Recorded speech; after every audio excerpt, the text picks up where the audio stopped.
بسم اللہ الرحمن الرحیم۔ قرآن کے آیات کبھی بھی اتفاق سے آپ کے سامنے نہیں آتی، یہ اللہ کے حکم سے بہت اوپر سے آتی ہے اور ایک نعمت کی طرح عطا ہوتی ہے۔ اکثر ہم جس مسئلے میں الجھے ہوتے ہیں تو فیس بک یا واٹس ایپ یا انسٹاگرام میں اسی کے متعلق آیت آ جاتی ہے۔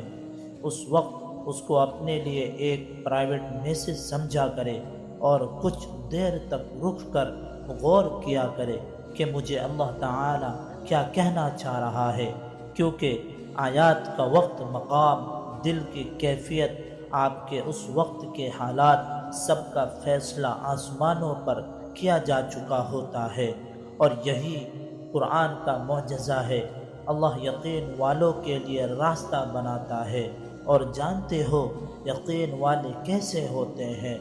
جب ان کی دعائیں بھی ان کے مخالف ہو جائے، وہ تب بھی اللہ سے مانگنا نہیں چھوڑتے۔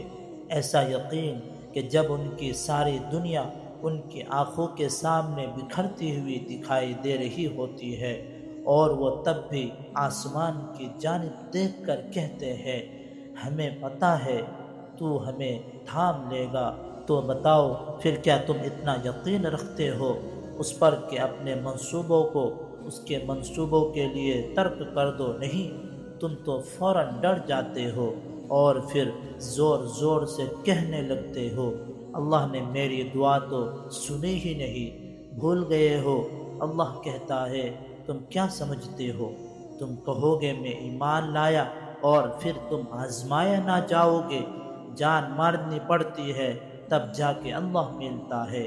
یقین کی گھڑی آزمائش سے گزرنی پڑتی ہے، پھر جا کر معجزے ہوتی ہے۔ تو پھر یقین رکھو، ایسا یقین کہ اگر اللہ تمہیں دائیں جانب چلنے کہہ دے تو تم چل دو، یہ جانتے ہوئے بھی تمہارے چاہ بائیں جانب ہے، پھر دیکھو کیسے وہ بائیں کو دائیں طرف لے آتا ہے۔ اللہ تمہیں اس راستے سے اپنی قدرتیں دکھاتا ہے جہاں سے تمہیں کچھ بھی ملنے کی توقع نہ تھی۔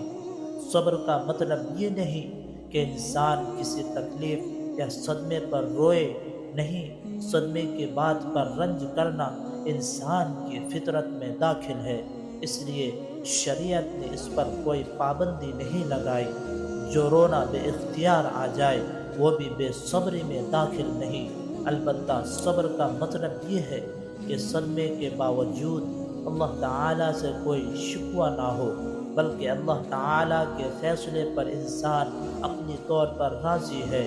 اس کی مثال ایسی ہے جیسے کوئی ڈاکٹر آپریشن کرے تو انسان کو تکلیف تو ہوتی ہے، اور بعض اوقات اس تکلیف کی وجہ سے انسان بے ساختہ چلا بھی اٹھتا ہے، لیکن اسے ڈاکٹر سے شکایت نہیں ہوتی، کیونکہ اسے یقین ہے کہ وہ جو کچھ کر رہا ہے اس کی ہمدردی میں اور اس کی مصلحت کی خاطر کر رہا ہے۔ تمہارے آنسو جو تمہارے روح میں اترتی ہے پر کسی کو دکھائی نہیں دیتی، وہ اللہ، وہ تمہاری تکلیف سے بے خبر نہیں ہے، تم نہیں جانتے، لیکن وہ تمہاری حفاظت کرتا ہے۔